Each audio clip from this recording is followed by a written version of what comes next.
Don't play citizen with me. People like you don't just live in places like this. Harlan Voss's smile was polished and cruel as he stepped onto Kendra Ellis's porch, his vest brushing her shoulder like it had a deed to the house. Papers now. His hand hovered at his belt. Not for safety, for show. An agent laughed behind him. Whole streets filming. She'll fold. Kendra didn't flinch. Her hand stayed open by instinct, posture locked the way it gets when chaos is measured, not feared. Harlan lowered his voice, savoring it. Anonymous tip says you're illegal, and today I believe it. He had no idea who he was humiliating or how badly this moment would cost him. Before continuing, comment where in the world you are watching from and make sure to subscribe, because tomorrow's story is one you can't miss.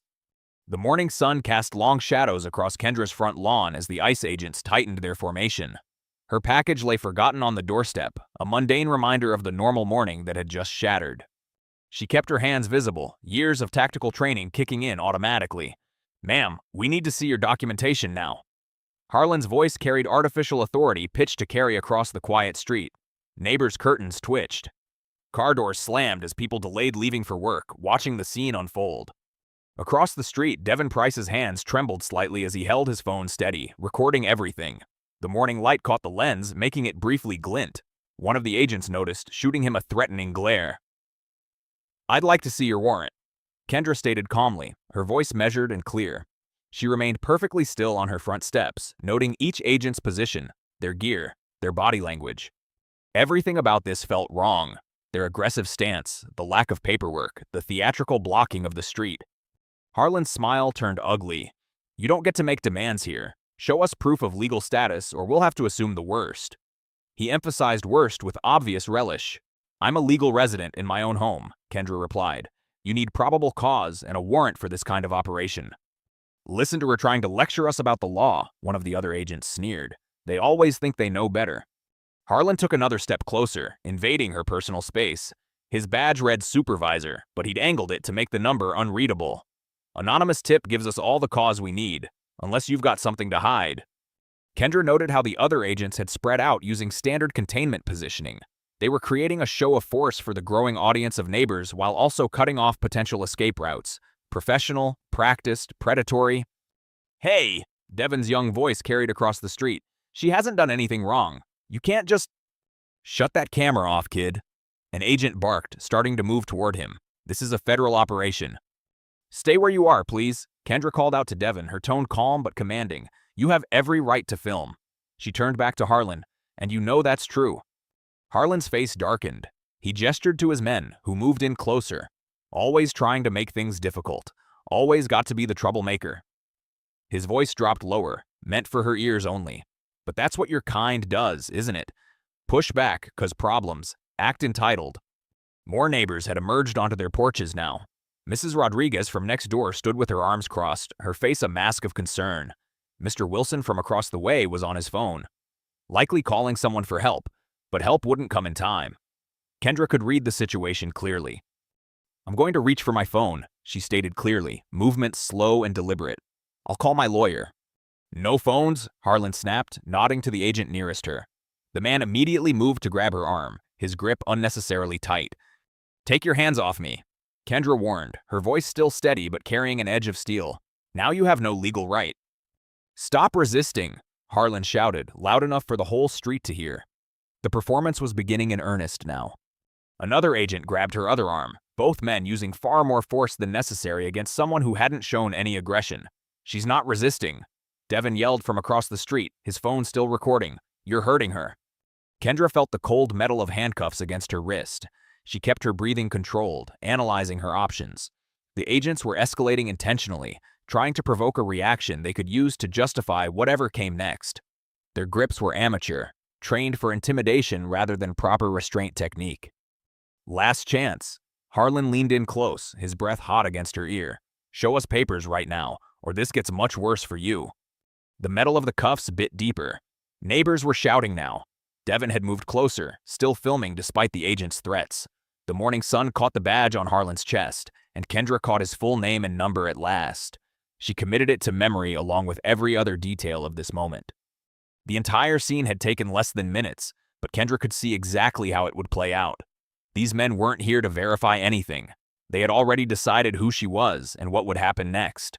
The operation had been designed to humiliate, to demonstrate power, to remind everyone watching that they could be next. The peaceful morning shattered as an agent yanked Kendra's arm, the force unnecessary and deliberately painful. She stumbled against her front door, the wooden frame shuddering from the impact. The sound drew more neighbors from their homes, faces appearing on porches up and down the street. "Stop resisting!" the agent holding her shouted, though Kendra hadn't moved. His grip tightened until her fingers began to tingle. "I'm not resisting," Kendra stated clearly, keeping her voice steady despite the growing pressure on her joints. She maintained her practiced stillness, developed through years of high-stakes situations far more dangerous than this. Another agent slammed his palm against her shoulder, driving her harder into the doorframe. The impact rattled her teeth, but she didn't flinch. Mrs. Rodriguez gasped from her porch next door, clutching her morning coffee mug like a shield. "What's happening? Why are you hurting her?" Devin's voice cracked with teenage outrage as he recorded everything on his phone. The morning light caught his lens perfectly, documenting each abuse in crystal-clear detail. "Ma'am, you need to comply immediately," one agent sneered. His badge conveniently turned away from view. "Though you people always act confused when the law catches up, don't you?" Kendra kept her hands open and visible, her breathing controlled. She'd been trained to endure far worse than this. Each insult, each unnecessary shove, each moment of escalation, she cataloged it all with professional precision. "I have the right to know why I'm being detained," she said calmly, even as they twisted her arm further behind her back. "Rights?" An agent laughed, the sound ugly and sharp in the morning air. "You've got no rights until you prove you deserve them." More neighbors emerged now. Mr. Wilson stood on his lawn in his bathrobe, phone pressed to his ear. The Martinez family watched from their driveway, their children's faces pressed against their car windows. The street had become an unwilling audience to this display of power. "Hey, back off with that camera, kid." An agent suddenly broke formation, charging toward Devin with aggressive intent. The teenager held his ground, hands shaking but phone still steady. "I'm allowed to film. This is wrong, and everyone needs to see." The agent's hand shot out, knocking the phone from Devin's grip. It clattered onto the sidewalk. Before Devin could react, the agent's boot came down hard on the device, grinding metal and glass into the concrete. "Oops," the agent smirked, twisting his heel. "Shouldn't interfere with federal operations. That's illegal." Devin's voice cracked with fury and fear. "You can't do that." "File a complaint," the agent mocked, turning back toward Kendra. Through it all, Kendra remained still, absorbing each escalation with practiced control. Her military training screamed at her to act, but she waited, documented, evaluated until one agent, frustrated by her composure, deliberately wrenched her arm past its natural range. The crack of overstressed joints cut through the morning air. Something shifted in Kendra's eyes, a microscopic change that only someone trained to notice would catch. In one fluid motion, she pivoted on her back foot, using the agent's own momentum against him. Her movements were precise, economical, nothing wasted. The agent holding her arm found himself suddenly off balance, his grip broken by leverage points he didn't even know existed. He hit the concrete with a heavy thud that knocked the wind from his lungs. Another agent lunged forward but met only air as Kendra sidestepped, letting his own charge carry him stumbling past her. The entire sequence took less than seconds. Silence fell over the street. Neighbors stood frozen, coffee mugs and phones forgotten in their hands. The remaining agents stared, hands hovering uncertainly over weapons, confronted with something their training hadn't prepared them for: competence. Kendra stood perfectly centered on her front steps, hands still open, breathing steady. No wasted movement, no dramatic stance, just the absolute stillness of someone who knew exactly what they were capable of. The morning sun caught the sweat on her brow, the only sign of exertion. Harlan's face had drained of color as he stared at her, his earlier smugness evaporating like morning dew. The agent on the ground wheezed, trying to regain his breath. The one who had stumbled regained his balance but didn't move closer, uncertainty clear in his posture. The confrontation was over, not through chaos or luck, but through pure skill that couldn't be mistaken for anything else. The neighborhood held its collective breath, watching as their understanding of the woman who lived at number 247 underwent a seismic shift. For a moment, even the birds seemed to have gone quiet, as if nature itself was waiting to see what would happen next. The gentle morning breeze carried the scent of fresh-cut grass and the faint echo of distant traffic, a surreal backdrop to the scene frozen on Kendra's front steps. The morning air crackled with tension as everyone processed what they'd just witnessed. Kendra remained centered on her front steps, her stance relaxed but ready. The agent she'd thrown was slowly getting to his feet, his face flushed with embarrassment. His colleague, who had stumbled, kept his distance, newfound respect evident in his cautious posture. Harlan's complexion shifted from pale to scarlet. His hands trembled as he yanked his radio from his belt, nearly dropping it. "Code 3, Code 3. He bellowed into the device, voice cracking. "I need immediate backup at this location."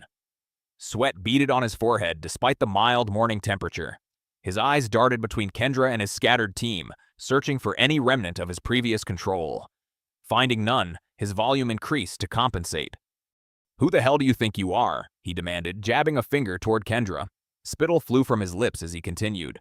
"You just assaulted federal agents. You're going away for a long time." Mrs. Rodriguez had moved closer to her fence line, phone still recording. Mr. Wilson had joined her, his bathrobe fluttering in the morning breeze. Other neighbors emerged from their homes, drawn by Harlan's shouting. The street had become an amphitheater with Kendra's front steps as center stage. Kendra's response came without theatrics, her voice carrying clearly across the tense silence. "Delta Force, active command." The words landed like stones in still water, ripples of impact spreading through the gathered crowd. One of the younger agents straightened suddenly, recognition dawning on his face. Another cursed under his breath, taking an unconscious step backward. "Holy," someone whispered from the growing crowd. "The Delta Force? Special Forces? Oh my God." Harlan's authority evaporated like morning mist. His previous swagger deflated as he realized he'd managed to assault one of the military's most elite operators, on camera, no less. His hands opened and closed reflexively as he processed this new reality. The teenage neighbor, Devin, had borrowed his mother's phone and was still recording. "What's Delta Force?" he asked, his voice carrying in the quiet. "Special Operations," Mr. Wilson answered, his voice filled with awe. The retired Army veteran straightened his bathrobe with newfound purpose. "The best of the best. They don't even officially exist." More whispers rippled through the crowd. Someone had pulled up a search on their phone, reading quietly about counterterrorism and classified missions. The neighbors who had watched Kendra jog past their homes for months now saw her in an entirely new light. The morning sun continued its climb, casting long shadows across Kendra's yard. A newspaper delivery car crept past, the driver slowing to stare at the scene. The sound of distant sirens grew closer, Harlan's backup responding to his call. Kendra hadn't moved, hadn't raised her voice, hadn't made any attempt to capitalize on the revelation. She stood like someone who had nothing to prove, her calm presence more commanding than any shouted order. Several of the original agents began looking at their watches, suddenly remembering other appointments. The temporary holding pattern was clear. Nobody wanted to be the next one to put hands on a Delta Force commander. Harlan's face twisted as he watched his authority dissolve. His career flashed before his eyes. The comfortable office, the power to make others squirm, the satisfaction of being untouchable. All of it threatened by this woman who refused to behave like a victim. A bead of sweat rolled down his temple as he realized he had two choices: back down and lose face in front of his team, or double down and pray his superiors would back his play. His ego made the decision before his brain could catch up. "You think that matters here?" he snarled, though his voice lacked its earlier confidence. His authority was crumbling, and he knew only one way to respond: more force, more volume, more dominance. "I don't care if you're Delta Force, Navy SEALs, or the Queen of England," he continued, voice rising to drown out the crowd's reaction. "You resisted federal officers. You attacked my men." The backup sirens grew louder, multiple vehicles by the sound of it. Harlan drew himself up, clinging to his last shreds of control. His next words came out as a desperate snarl, loud enough to echo off the houses. "Take her anyway." The agents moved with artificial confidence, forming a tight circle around Kendra. Their earlier hesitation had transformed into desperate compliance as Harlan barked orders. Two agents drew their tasers, hands trembling slightly as they aimed at her chest. "For officer safety," Harlan announced loudly, his voice carrying across the lawn. "Subject has demonstrated hostile intent and combat capabilities." Kendra remained still, her military training screaming against every survival instinct. She knew escalation would only feed their narrative. Her eyes locked onto Harlan's face, memorizing every detail. The sweat on his upper lip, the tension in his jaw, the way his left eye twitched. "Last warning," one agent called out, his taser wavering. "On the ground now." The neighborhood watched in horrified silence. Mrs. Rodriguez clutched her phone tighter, tears streaming down her face as she continued recording. Mr. Wilson had taken 2 steps forward before his wife grabbed his arm, holding him back. The taser barbs struck Kendra's chest like angry hornets. Her muscles locked as electricity coursed through her body. She fought to stay upright, but physics won. Her knees buckled and she hit the grass hard. The impact knocked the air from her lungs. "Stop it!" Devin shouted from across the street. "You can't do this!" Harlan spun toward the teenager's voice. "Shut your mouth, kid, unless you want to join her." Two agents grabbed Kendra's arms, dragging her across her own lawn. Her combat boots left twin trails in the morning dew. The grass was cool against her cheek, the sensory detail oddly sharp despite the aftermath of the taser. Her wrists were wrenched behind her back, cuffs ratcheting too tight. The metal bit into her skin. "Phone check now," Harlan ordered his team. "Confiscate everything recording. Interference with federal agents is a felony." Agents spread out, snatching phones from shaking hands. Mrs. Rodriguez tried to back away, but an agent cornered her against the fence. "Hand it over, ma'am. Don't make this worse." Devin's broken phone lay scattered across the concrete, its screen a spiderweb of cracks. The memory card had popped loose in the impact, and an agent's boot came down on it deliberately. "Oops," he smirked, grinding the plastic into fragments. Mr. Wilson found his voice. "This is wrong. She's a soldier, for God's sake." "She's a subject resisting lawful authority," Harlan shot back. "Anyone else want to question federal jurisdiction? We've got room for more." The neighbors fell silent, but their faces showed everything. Disgust, fear, helpless rage. A child started crying somewhere, quickly hushed by a parent. Kendra's heart hammered against her ribs as they half-carried, half-dragged her toward the waiting van. The taser's effects were fading, replaced by a deep muscle ache. But her mind remained crystal clear, cataloging every detail with military precision. She recognized the model of van, standard issue for ICE field operations. She counted agents, noted positions, memorized faces. Most importantly, she understood exactly what Harlan had just done. This wasn't a mistake anymore. This was knowing and willful detention of a federal warfighter without cause. This was multiple agents participating in or witnessing the same crime. This was destruction of evidence, intimidation of witnesses, excessive force, and half a dozen other violations that would end careers once exposed. Harlan hadn't just made a mistake. He'd started a war he didn't understand with an opponent he had gravely underestimated.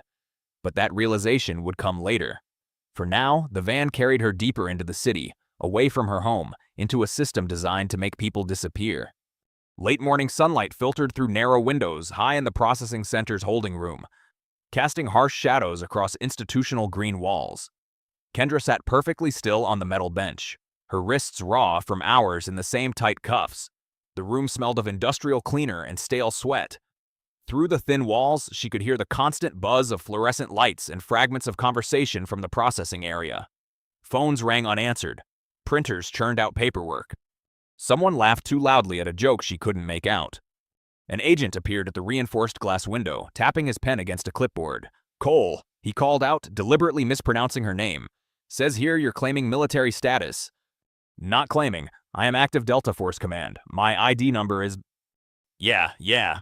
He waved his hand dismissively. "Everyone's got a story. Stand up. Face the wall." Two guards entered, their boots squeaking on the linoleum. They patted her down again, the third time since arrival, before escorting her to a processing desk. The fluorescent lights buzzed louder out here, reflecting off white walls and metal surfaces. "Name?" The intake officer didn't look up from his computer. "Commander Kendra Ellis." "Sorry, system's showing Sarah Coles. Probably what was entered at pickup. Can't change it now." "That's incorrect. I need to make a phone call." "Phones are down for maintenance." He stamped several forms without reading them. "Next station." They moved her through a series of checkpoints, each one stripping away another layer of identity. Her running clothes were exchanged for an orange jumpsuit. Her shoelaces were confiscated. Her requests for legal representation were met with blank stares or vague promises to pass it along. In the medical screening room, a tired-looking nurse barely glanced at the abrasions on Kendra's wrists from the too tight cuffs. "Minor irritation," she noted. "Nothing requiring treatment. Drink water." Administrator Price smiled apologetically. "We provide excellent medical care here, but we have to prioritize serious conditions. I'm sure you understand." They led her through security doors to the housing unit. The space was packed tight, bunks crowded together, belongings crammed into small lockers. The air felt stale and heavy with too many bodies breathing the same recycled oxygen. Women lay on bunks or sat in small groups speaking softly in multiple languages. Their faces showed bone-deep exhaustion. Some watched Kendra with dull curiosity. Others kept their eyes down, trained by experience to avoid attention. "You're assigned bunk," a guard indicated, pointing to an upper mattress. "Count is at 600. Medical requests go through proper channels, no exceptions." "Yes, Commander," another guard added with exaggerated deference. "Wouldn't want to upset the chain of command." Kendra climbed onto the thin mattress, noting how it sagged in the middle.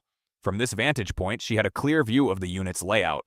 2 guard stations, 4 cameras with obvious blind spots, emergency exits that stayed locked. She logged the details automatically, her training turning observation into tactical assessment. The guard's patrol pattern was obvious. Clockwise rotation, 15-minute intervals, 3 blind spots between loops. Staff changes happened at predictable times. Camera coverage failed to reach several corners. The facility's security relied more on bureaucracy than actual vigilance.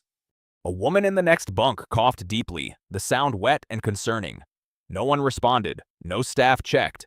The message was clear. Illness was expected. Help was not. "Medical line is tomorrow," someone whispered in Spanish, "but they never have enough time to see everyone." Kendra watched Price conduct an evening walkthrough, heels clicking precisely on concrete. She stopped to speak with guards, her corporate smile never wavering. This was a business transaction to her, human cargo managed for profit margins. A young woman sobbed quietly in the corner, fresh from intake. The sound carried in the enclosed space. Other detainees offered quiet comfort in various languages, a solidarity born of shared powerlessness. "First night's the hardest," an older woman said softly, "but you learn to sleep through anything here." The overhead lights flickered. A warning. Women hurried to finish bathroom routines and last-minute preparations. Some knelt quickly beside bunks. Prayers whispered urgently before darkness. Without warning, the lights shut off completely. The darkness felt absolute for several seconds before eyes adjusted to faint light from the guard station. The unit filled with nighttime sounds, coughing, crying, murmured prayers in a dozen languages. Someone shifted on a creaking mattress. Another stifled a sob. Kendra lay still, fully awake, cataloging each sound and movement. The guard's flashlight beam swept past on schedule. Keys jingled at the station. A door opened and closed somewhere in the facility. The ventilation system hummed steadily, recycling the same tired air. More coughing echoed in the darkness, deep, concerning sounds that should have prompted medical attention. Whispered conversations carried across the unit. Detainees sharing fragments of hope and fear in muted tones. "My children," someone whispered in the dark. 3 weeks now. No word. "The lawyer promised," another voice responded, "but no one comes." "Pray with me, sister," a third voice offered quietly. The night settled into a rhythm of suppressed sounds, the language of contained humanity.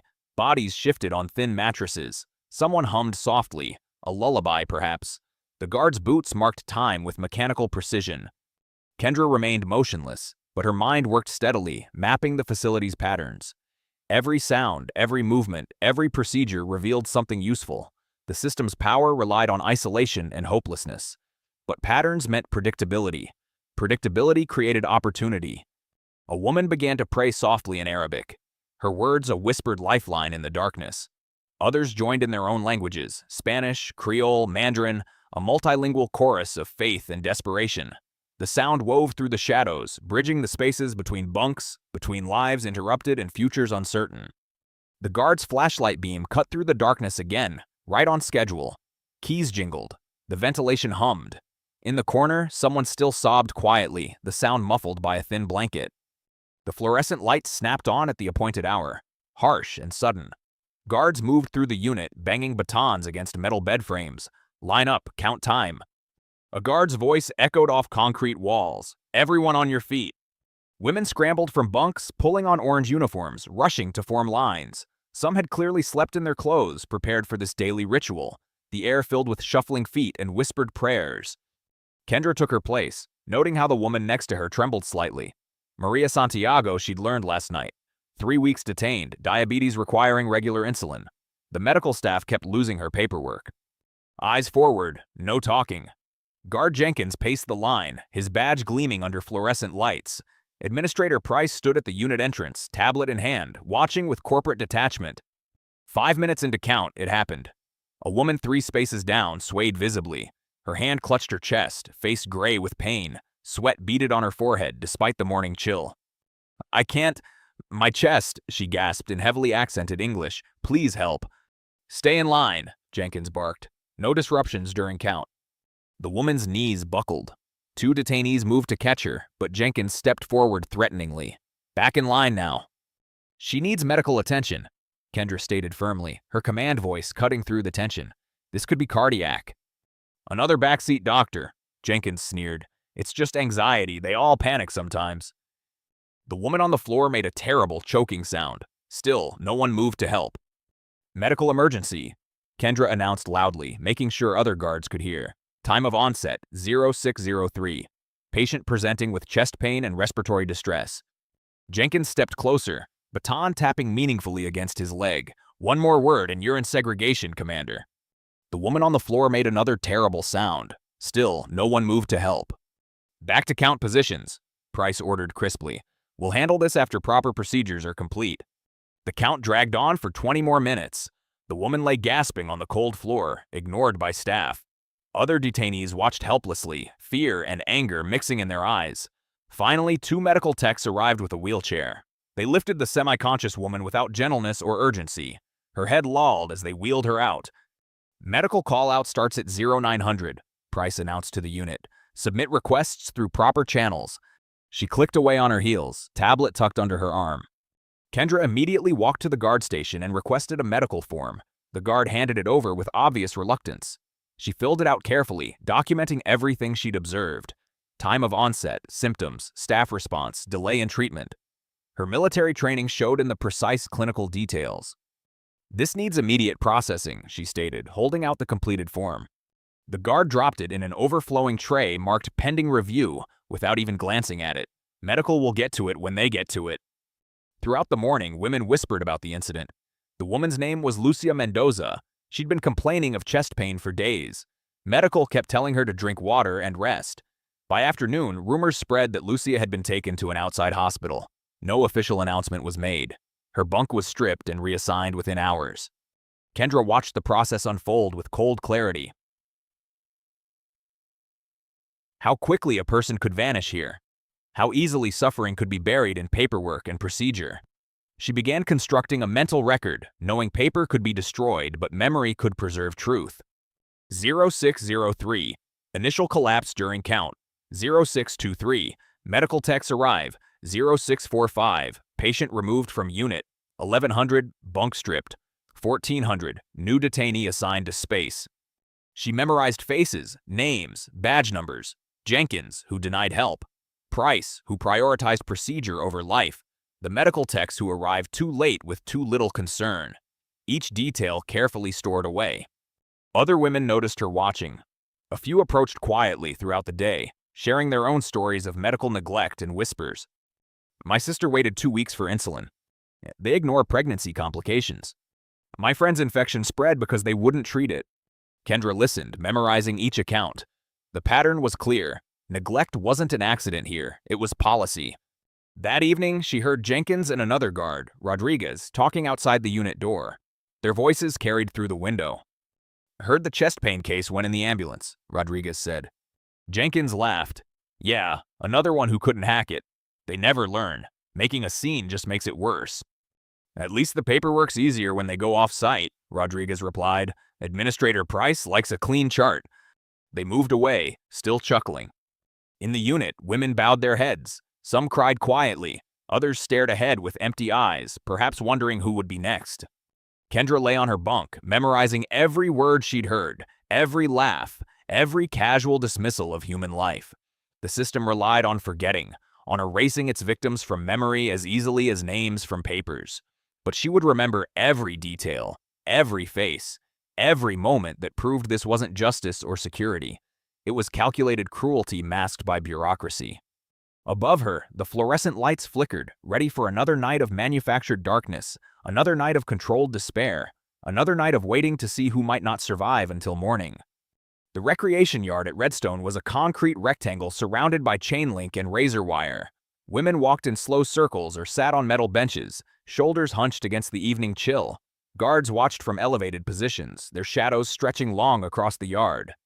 Kendra paced the perimeter, counting steps, noting camera positions. 23 paces north to south, 18 east to west. 3 blind spots where fencing created shadows. 2 guards per shift, rotating positions every 30 minutes. "Ma'am." A quiet voice interrupted her observations. Guard Tom Keller stood nearby, maintaining careful distance. His uniform was perfectly pressed, badge polished to a shine. "Could I speak with you a moment?" Kendra studied him. Mid-30s, clean-cut, nervous energy beneath his professional demeanor. She'd noticed him watching her during meals, his expression troubled. "Of course, Officer Keller," she replied evenly. He glanced around before stepping closer. "What happened to you?" "It isn't right," he whispered. "Some of us know that." Kendra remained silent, face neutral. "Let him talk." "Look, I can help," Keller continued. "There's a proper grievance process if you file the right paperwork through the right channels." He slipped a form from his pocket, folding it small. "I'll make sure it gets where it needs to go." Kendra accepted the paper without expression, though warning bells rang in her mind. His eagerness felt rehearsed, his sympathy too convenient. "That's very kind," she said carefully. "Just be detailed," Keller added. "Names, dates, everything that happened. I'll handle it personally." Kendra nodded once, tucking the form away. She'd seen this before in combat zones. The friendly local official who offered help while feeding intelligence to the enemy. The seemingly sympathetic guard who set up prisoners for attempted escape. "Recreation time's ending," another guard shouted. "Line up for return to units." Keller stepped back, resuming his professional distance. "Good luck, ma'am," he said, loud enough to be heard. Back in her bunk, Kendra carefully examined the form under harsh fluorescent light. Standard grievance paperwork, but something about the routing numbers seemed wrong. She'd memorized facility procedures during intake. This didn't match. Still, she began filling it out, choosing words with military precision. No emotions, just facts. Times, locations, badge numbers, a record that couldn't be twisted. Women around her prepared for lights out, changing clothes, washing faces, whispering prayers. The unit smelled of industrial cleaner and unwashed bodies. Someone 2 bunks over coughed wetly. Another ignored medical request. Kendra had just finished writing when heavy boots approached. 3 guards entered the unit, equipment jingling. "Cole," the lead guard barked. "On your feet, hands where we can see them." Women scrambled away as the guards surrounded her bunk. Through the unit windows, she glimpsed Keller watching, face carefully blank. "Turn around, hands behind your back." Cold steel closed around her wrists. The guards marched her out past frightened faces and whispered prayers. They brought her to an administrative office where Price waited, looking annoyed at the late hour. On her desk lay Kendra's grievance form, already altered with angry scratches and threatening language that wasn't her writing. "Threatening staff is a serious offense," Price said smoothly. "Guard Keller reported you made aggressive statements during recreation. This form confirms a pattern of hostility." Kendra saw Keller through the office window, still watching, still blank-faced, a man who'd learned to survive by helping power hurt people. "The form's been altered," Kendra stated flatly. "Are you accusing my staff of misconduct?" Price's smile was sharp. "That's another violation. You've left us no choice but to place you in administrative segregation, for everyone's safety, of course." The guards grabbed her arms, steering her down stark hallways. Their boots echoed off concrete. Fluorescent lights buzzed overhead like angry insects. They stopped at a heavy metal door marked Isolation Unit 3. Inside was a bare cell. Narrow bunk, steel toilet, nothing else. The space felt hungry, designed to devour hope and time. "Strip search," a guard ordered. Kendra endured the humiliation with military discipline, focusing on memorizing details, guard badges, camera positions, the sound of keys. Every piece of information was ammunition. They took her uniform, leaving only a thin smock. The concrete floor bit cold through paper slippers. "You should have just kept quiet," one guard muttered as they prepared to leave. "Played along like everyone else." Kendra stood at parade rest, spine straight, eyes forward. She'd survived worse cells in worse places. They wanted to break her spirit by proving no one could be trusted. Instead, they'd just confirmed what she needed to know. The whole system was compromised. From Keller's false sympathy to Price's corporate cruelty, the door slammed shut with a metallic boom. Darkness swallowed the cell, broken only by harsh fluorescent light bleeding under the door.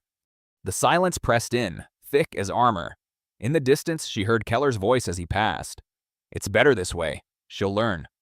But Kendra stood unmoving in the center of her cell, already turning isolation into advantage. They thought they were burying her. They didn't understand. Sometimes the best position for gathering intelligence was from inside the machine. The fluorescent light hummed, painting shadows that tried to swallow her whole, but Kendra remained standing, still as stone, mind already mapping her next moves. They'd given her exactly what she needed, a clear view of how corruption worked in this place, from false allies to manufactured charges.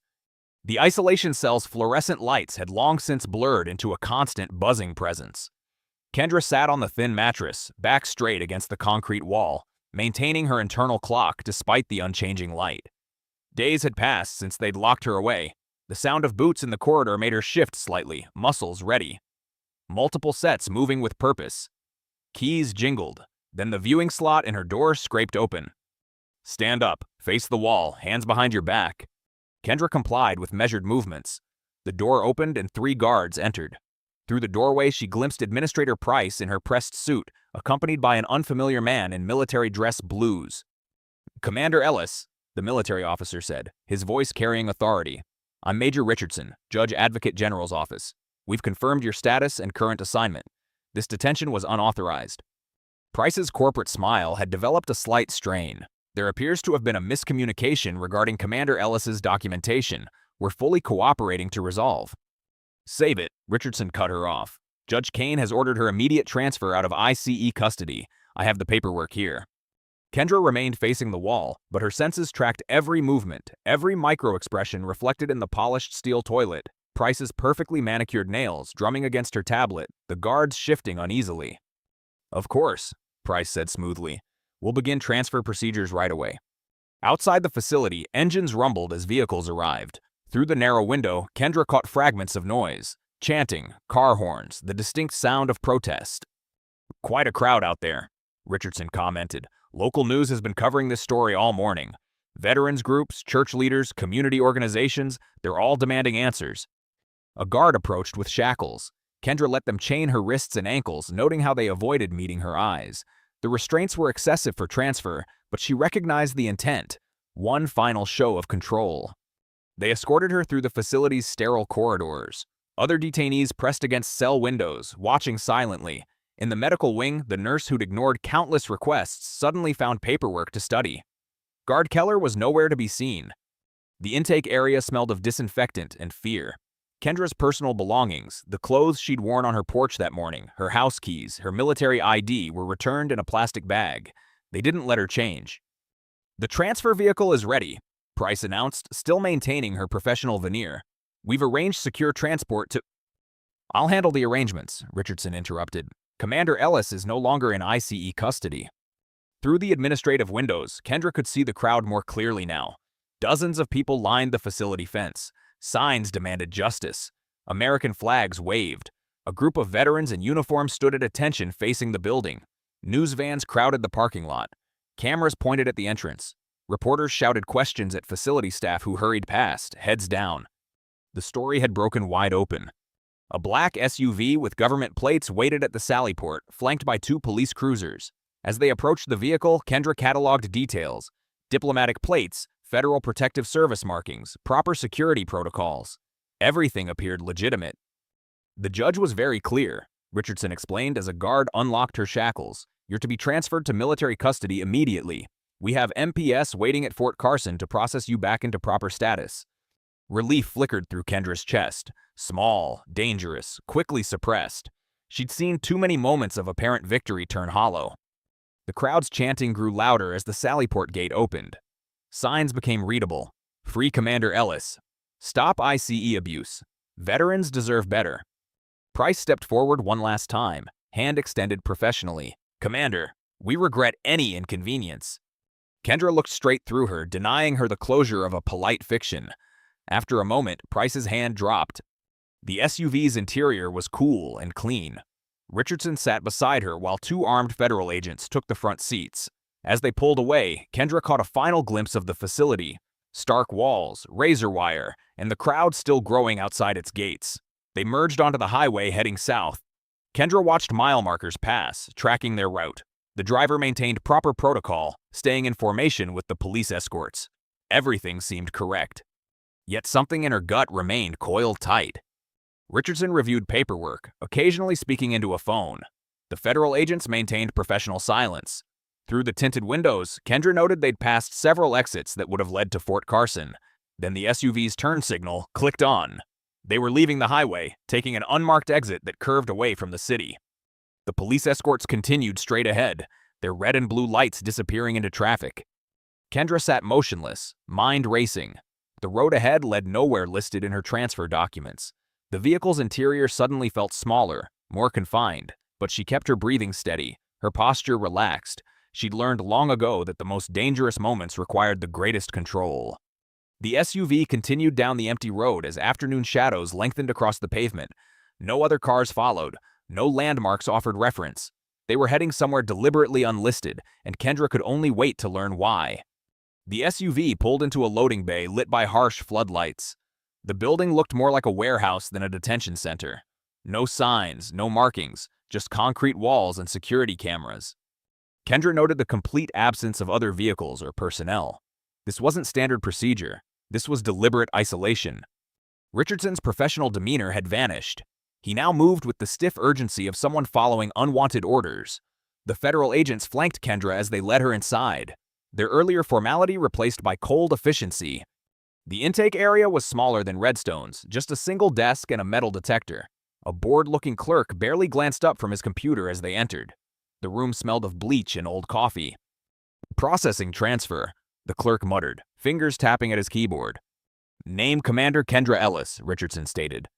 The clerk squinted at his screen, not seeing that. "God, Serena Cole, though. That must be it. Typos happen." His tone made it clear this was no accident. Kendra watched her identity being erased with a few keystrokes. Kirstein, her military rank, her proper name, her entire documented existence, all vanishing behind deliberate errors designed to make her unfindable. They took her fingerprints again, photographed her again, issued her new detention wear. Every step of processing was performed as if she were a new arrival with no prior record. The methodical erasure of her previous detention was happening right in front of her. "Phone call?" Kendra asked, knowing the answer. The clerk didn't even look up. "System's down. Maybe tomorrow." A familiar voice came from the hallway, dripping with satisfaction. "Now, isn't this more appropriate?" Supervisor Harlan Voss stepped into view, hands clasped behind his back. He'd changed into casual clothes. No uniform, no badge, nothing official to document. He pulled latex gloves from his pocket, snapping them on with practiced ease. "Good morning, Commander," he said, making her rank sound like an insult. "I hope you're finding our accommodations educational." Kendra remained silent, watching him circle the room. His movements were relaxed, almost playful, a predator confident in his territory. "You know what I find fascinating?" Harlan continued, leaning against the table. "How quickly important things become meaningless. Take your military record, for instance." He pulled a folder from under his arm. Very impressive on paper. Combat deployments, commendations, classified operations, all just irrelevant paperwork now. He opened the folder, making a show of reading. All those missions defending America.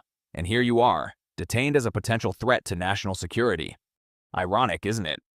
Kendra kept her breathing steady, her stance balanced. She'd endured worse interrogations, but this was different. This wasn't about information. It was about breaking her spirit. "We have some paperwork of our own to handle," Harlan said, producing another document. "A simple incident report. Seems you became combative during routine processing. Attacked 2 officers. Very unfortunate." He held out a pen. "Sign it, and maybe we can discuss improving your conditions." Kendra looked at the report, then back at Harlan. Her silence was answer enough. His face hardened. "I was afraid you'd be difficult about this." He nodded to the guards. "Make sure she understands the situation." The taller guard grabbed Kendra's cuffed hands, yanking them up behind her back until her shoulders screamed. The other guard drove his knee into her thigh, targeting the nerve cluster. Pain shot through her leg, but Kendra refused to cry out. "Still playing soldier?" Harlan mocked. "This isn't a battlefield. There's no honor here. No medals for endurance. You're just another detainee who doesn't know when to submit." They kept her there for hours. Pressure points, stress positions, calculated pain that left no obvious marks. Through it all, Kendra remained silent, focusing on her breathing, memorizing every detail. Names muttered, techniques used, timing of shift changes outside. When they finally tired of their game, Harlan leaned in close. "This is just the beginning. Everyone breaks eventually, even Delta Force commanders." They dragged her to the actual medical unit where a middle-aged nurse waited. The woman's eyes widened slightly at Kendra's condition, but she kept her face professionally blank until the guard stepped outside. As she gently examined Kendra's bruises, the nurse whispered, "I saw them take you to B7. I know what they do there." Her hands trembled slightly as she applied antiseptic. "This isn't right. None of this is right." Kendra studied the nurse's face, the fear in her eyes, but also determination. Here was someone with access, with knowledge, and most importantly, with a conscience she couldn't ignore. The guards returned too soon, impatient to return Kendra to her cell. As they led her away, she caught the nurse's gaze one last time. The woman quickly looked down at her charts, but not before Kendra recognized the mix of terror and resolve in her expression. Back in her cell, Kendra carefully stretched her injured muscles, processing everything she'd learned. Harlan had meant to break her will. Instead, he'd revealed the facility's pressure points, the gaps in surveillance, the shift patterns, and most crucially, the staff members whose humanity hadn't been completely corrupted by the system. Her body ached, but her mind remained sharp. Each burst of pain was a reminder, a data point to be used. They thought they were teaching her helplessness. In reality, they were showing her exactly how their machine worked and where it could be dismantled. The afternoon sun cast long shadows through the narrow windows of the detention center as Angela Moreno pushed her medication cart down the sterile hallway. Her hands shook slightly as she checked each cell number, her nurse's badge feeling heavier than usual against her chest. The regular guards had grown used to her presence, barely glancing up from their phones as she made her rounds. To them, she was just another cog in the machine, distributing pills and checking vitals with mechanical precision. They didn't notice how her clipboard held more than just medication charts or how her eyes lingered on certain inmates longer than others. As she approached Kendra's cell, Angela's heart hammered against her ribs. She'd watched them bring Kendra back from medical screening that morning, saw how she moved with careful precision despite obvious pain. It wasn't the first time she'd witnessed such treatment, but something about Kendra's quiet strength had finally crystallized Angela's growing horror into resolve. "Evening medications," Angela announced, her voice steady despite her nerves. She slipped a paper cup with 2 pills through the cell door's meal slot along with a tiny folded scrap of paper hidden beneath. Kendra accepted the cup without expression, but her fingers brushed Angela's deliberately as she took it. The message passed between them in seconds, invisible to the cameras above. 3 hours later, during the chaos of shift change, Angela found herself in the perfect position. New guards were arriving. Day shift was leaving, and the cameras in Section C had been malfunctioning since lunch, a regular occurrence that maintenance never seemed to fix. "I need to check her stitches," Angela told the departing guard, gesturing at Kendra's cell. It was a lie. Kendra had no stitches, but the guard merely shrugged, too eager to leave to question it. Inside the cell, Angela's professional demeanor cracked. "I can't do this anymore," she whispered, hands trembling as she pretended to examine Kendra's arm. "Last week, a man died of diabetic shock because they wouldn't let me give him insulin. They said his paperwork wasn't in order." Kendra sat perfectly still, her voice barely audible. "How long have you been documenting?" 6 months, Angela replied. "I started taking pictures of the logs after the second preventable death. They make us change the cause of death. Backdate requests for care that never happened. I have proof. Everything's on my personal phone, locked in my locker." "Digital evidence is vulnerable," Kendra cautioned. "They can claim manipulation or delete files remotely. You need paper copies stored off-site." Angela nodded. "I started printing key documents last month. Death certificates that don't match our internal records, care requests that disappeared, orders to deny treatment that came directly from administration." Outside the cell, voices echoed as new guards settled in. Angela's hands moved automatically through the motions of a medical check while Kendra spoke. "Listen carefully," Kendra instructed.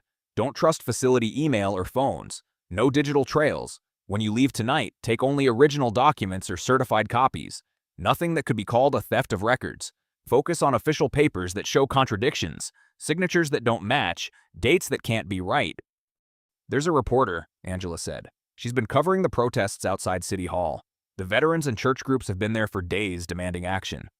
Through the tiny window, they could hear those protests. Even now, a distant chorus of voices carried on the evening wind.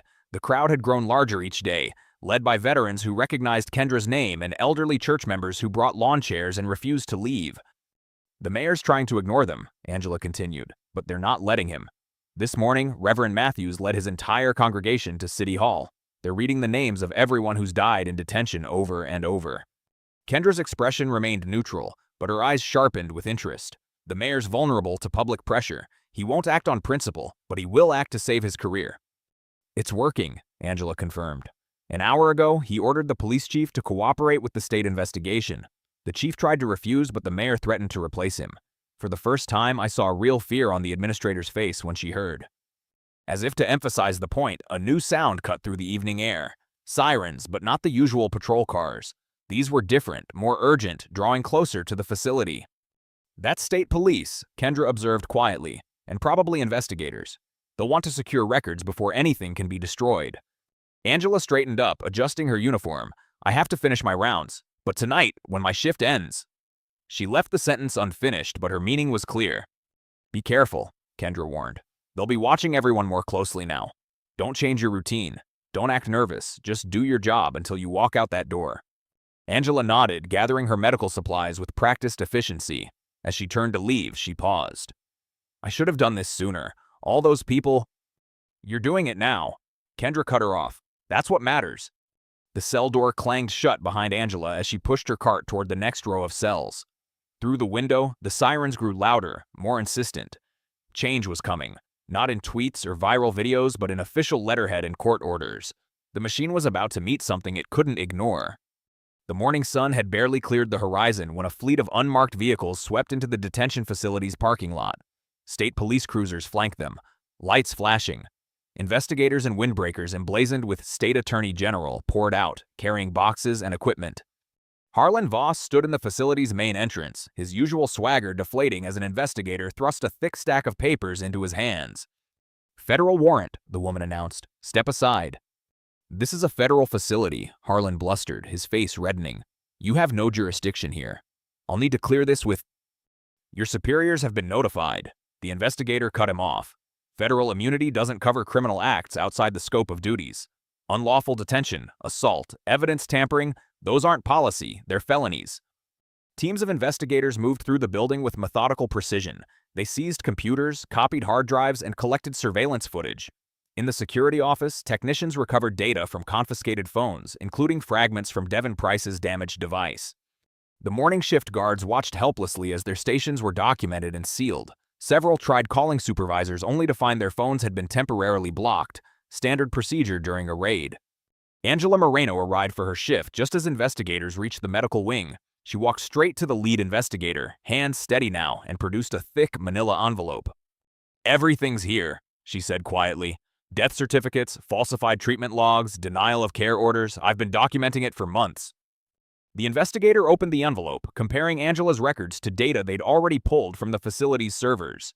"Times match perfectly," she muttered. "Discrepancies in official causes of death. Multiple instances of backdated paperwork." She looked up at Angela. "We'll need your formal statement." A commotion erupted near the main entrance as Administrator Price arrived, designer heels clicking against the floor tiles. "This is completely unnecessary," she announced to no one in particular. "We're in full compliance with our contract requirements." "Your contract doesn't authorize criminal negligence," an investigator replied, not looking up from his tablet, "or conspiracy to violate civil rights." Price's corporate polish cracked. "We follow all required procedures." "Like falsifying death certificates," the investigator finally looked up, "or ordering staff to deny medical care. Those procedures." In a conference room turned temporary interview space, investigators separated the guards for questioning.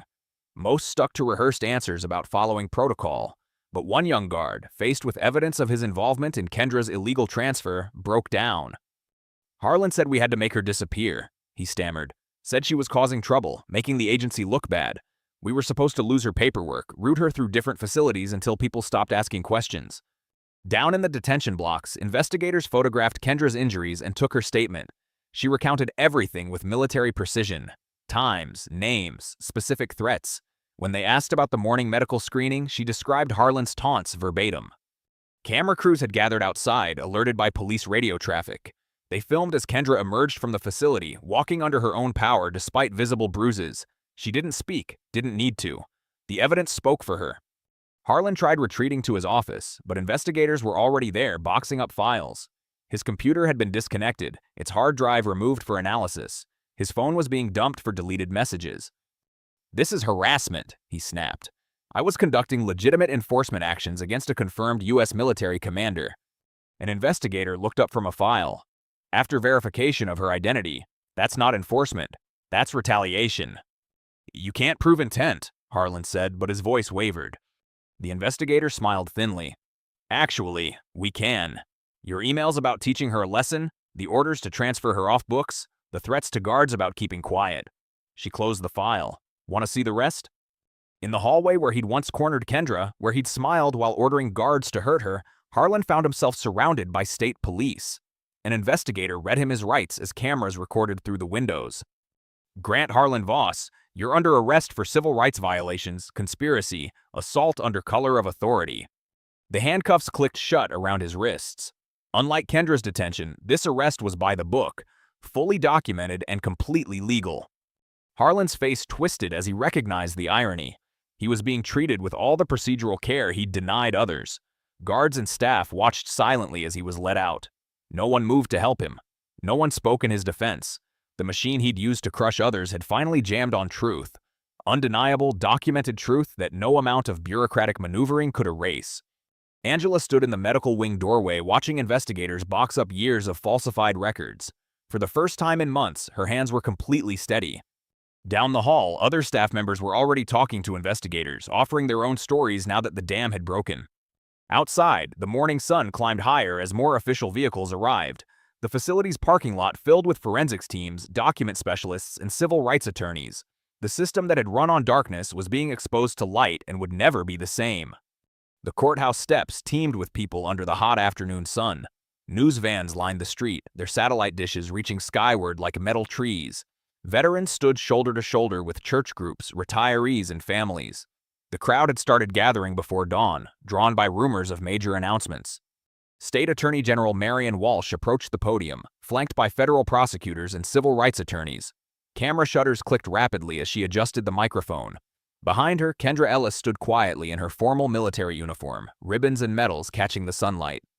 Following a comprehensive investigation, Walsh began, her voice carrying across the hushed crowd, we are announcing multiple felony charges against former ICE supervisor Harlan Voss and several other officials involved in the unlawful detention and assault of Commander Kendra Ellis. She held up a thick document. The indictments detail a pattern of deliberate civil rights violations, including assault under color of authority, unlawful detention, obstruction of justice, and evidence tampering. These weren't mistakes or misunderstandings. They were crimes committed by people who believed their badges placed them above the law. Reporters' hands shot up, but Walsh continued. Additionally, our investigation revealed systematic negligence and misconduct at the Redstone detention facility. Multiple deaths were covered up. Medical care was routinely denied. Records were falsified to hide violations. In the front row, Administrator Price sat rigid, her corporate composure cracking as Walsh announced, the state has terminated its contract with Cornerstone Detention Services effective immediately. The facility will be shut down pending comprehensive federal and state reviews of all deaths and incidents during their management. Mayor Donovan Hale stepped to the podium next, looking uncomfortable but determined. I also announced that Police Chief Marcus Davidson has been removed from his position effective immediately. His refusal to investigate federal officers who committed crimes in our jurisdiction was a dereliction of duty. We've appointed Interim Chief Sandra Martinez, who is committed to enforcing the law equally, regardless of what kind of badge someone wears. The crowd murmured approval. Several veterans nodded grimly. A church elder whispered, "About time." Inside the courthouse, the main hearing room was packed. Harlan sat at the defense table, his usual swagger replaced by nervous fidgeting. His attorney kept whispering urgently in his ear, but Harlan barely seemed to hear. Judge Harriet Kane studied the charging documents carefully before looking up. The evidence presented here is deeply troubling. We have video footage, medical records, witness statements, and internal communications showing a coordinated effort to violate Commander Ellis's rights and then cover it up. She fixed Harlan with a stern gaze. Would you like to address these charges? Harlan's attorney stood. Your Honor, my client was conducting legitimate enforcement operations against a confirmed U.S. military commander. Judge Kane interrupted, after her identity was verified. Please don't insult this court's intelligence. When Kendra took the stand, the room fell silent. She spoke clearly and precisely, describing events without embellishment or anger. She detailed the initial assault, the deliberate denial of her rights, the attempts to make her disappear into the system. Her calm recitation made the cruelty even more stark. They knew who I was, she testified. They knew I was Delta Force, but Supervisor Voss said that didn't matter anymore, that my service meant nothing here. Then he ordered agents to tase me and drag me away in front of my neighbors. Angela Moreno testified next, presenting carefully preserved records showing patterns of neglect and cover-ups. Her hands shook slightly as she described watching detainees suffer and die while treatment was denied. "We were told to write natural causes on everything," she said, "no matter what really happened." Other staff members came forward, describing how Harlan had ordered them to lose paperwork, deny calls, and isolate anyone who complained. One guard broke down, describing how they were trained to make problems go away through transfers and isolation. The evidence mounted hour after hour: surveillance footage, email chains, falsified medical records, witness statements. Harlan seemed to shrink in his chair as his actions were laid bare under fluorescent lights and sworn testimony. Judge Kane listened intently, taking careful notes. When the last witness finished, she set down her pen and surveyed the courtroom. The evidence presented here shows not just individual misconduct, but institutional failure on a massive scale. We've seen how quickly enforcement can become abuse when oversight fails and accountability disappears. She turned to where Kendra sat. "Commander Ellis, please rise." Kendra stood ramrod straight. As Judge Kane continued, "This court orders your immediate and unconditional release with full restoration of status and privileges. Furthermore, all records related to this unlawful detention are to be expunged." The gavel crack echoed through the hushed room like a gunshot. The judge wasn't finished. Additionally, given the overwhelming evidence of criminal conduct, this court orders Grant Harlan Voss held without bail pending trial. The other charged officials will surrender their passports and remain under supervision. Harlan's face went ash gray as bailiffs approached. His attorney started to object, but Judge Kane cut him off. "Your client used detention as a weapon. Now he can experience it, legally, with all the rights he denied others." Outside, the crowd had grown larger. News helicopters circled overhead, their cameras capturing the scene as Harlan was led out in handcuffs. Several of his former agents were already being processed in the courthouse basement. State investigators continued carrying boxes of evidence from their vehicles: computers, phones, hard drives, and files that documented years of abuse. Each piece would be cataloged. Each incident investigated, each victim's story finally heard. The wheels of justice, so long stalled, had begun to turn. Morning sunlight crept across Kendra Ellis's front lawn, painting long shadows across the same steps where everything had started. The dew sparkled on grass that had been trampled weeks ago by aggressive boots and struggling bodies.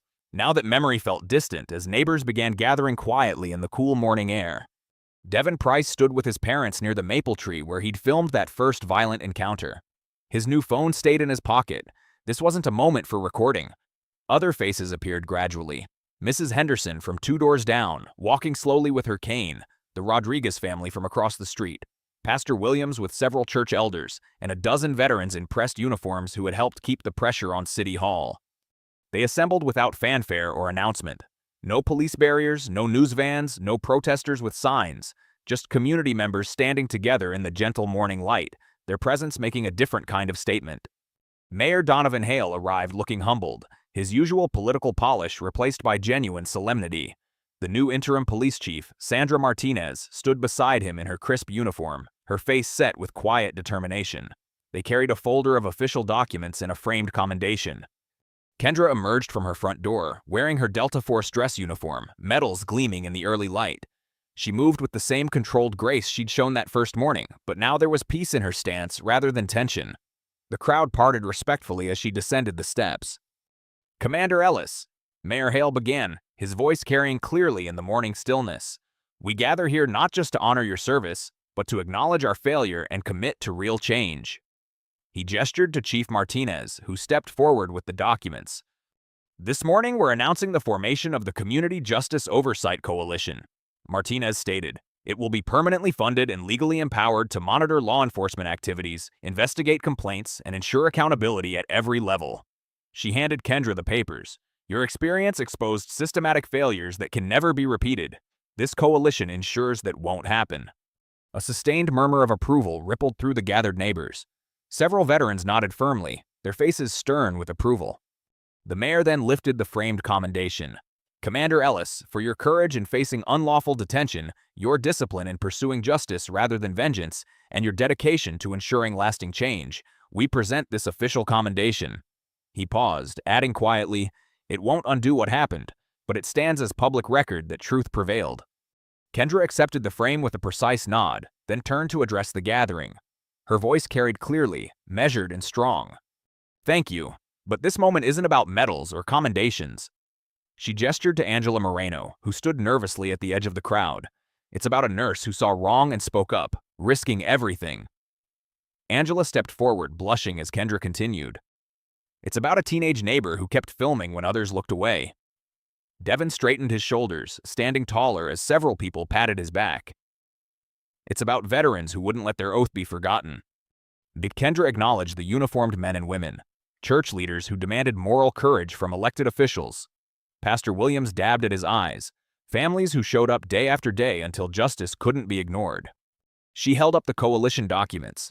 This isn't just paper.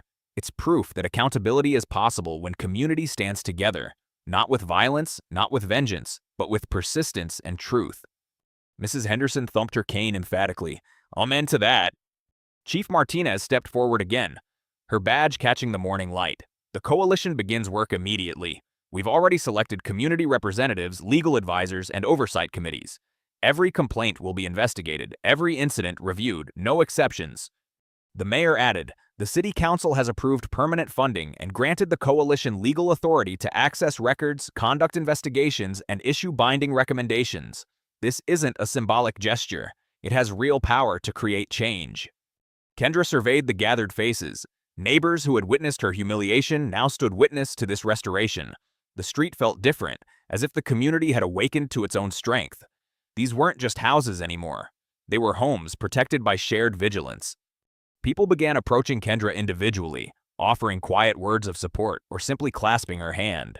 Mrs. Henderson hugged her fiercely, whispering, "We've got your back now, honey." The Rodriguez children presented her with a hand-drawn card covered in wobbly stars. Devin's parents thanked her for acknowledging their son's courage. "You showed him that doing the right thing matters," Devin's father said, his voice rough with emotion. Angela Moreno approached last, still seeming unsure of her place. Kendra gripped her hands firmly. "Without your evidence, none of this happens," she said quietly. "You chose truth over fear. That's real courage." The gathering dispersed gradually, neighbors returning to their homes with new purpose. The veterans offered crisp salutes, which Kendra returned sharply. Pastor Williams promised to keep the coalition in his prayers.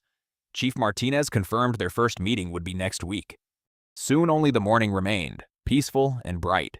The maple leaves rustled gently where Devin had stood filming. A delivery truck drove past without slowing. Just another normal morning on a street that had found its voice. Kendra climbed her front steps one more time, the commendation tucked under her arm. Coalition papers held carefully. The same door that had witnessed violation now opened to welcome her home. She stepped inside, closed it gently behind her, and for the first time since that dawn weeks ago, breathed in peace. If you enjoyed the story, leave a like to support my channel and subscribe so that you do not miss out on the next one. On the screen, I have picked 2 special stories just for you. Have a wonderful day.